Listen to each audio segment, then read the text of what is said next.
عمران خان سازش کا سرغنہ، فیض حمید سہولت کار، فیض کی گرفتاری کے بعد معاملات کہاں تک جائیں گے، عطا اللہ تارڑ نے بتا دیا۔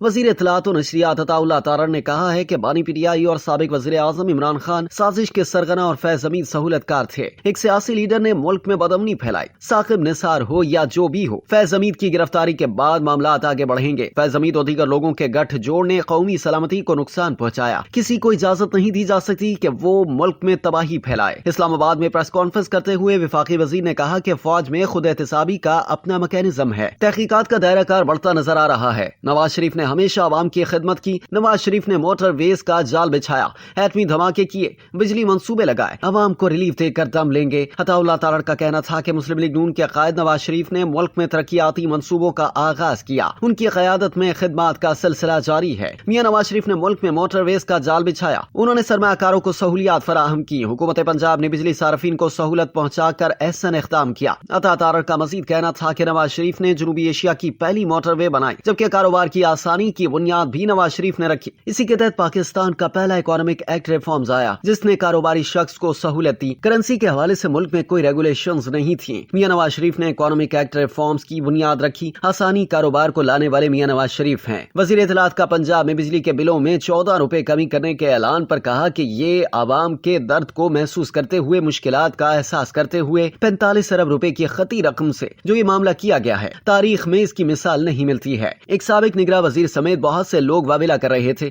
انہیں اب تعریفیں بھی کرنی چاہیے۔ گرمیوں میں پنجاب کے عوام کو آسانی ملے گی۔ نواز شریف کو بوجھ محسوس ہو رہا تھا کہ اس دور میں بجلی کے بل اتنے مہنگے کیوں ہیں۔ اس پر وزیر اطلاعات نے کہا کہ پنجاب حکومت کے اس قدم کو سراہتے بھی ہیں اور عوامی خدمات کے لیے اس ملک میں منصوبے لگائے ہیں، معیشت کی بہتری کی ہے۔ 2018 سے پہلے کے دور میں 4% مہنگائی تھی اور 6% گروتھ تھی، تو پھر یہ مہنگائی کس دور میں ہوئی؟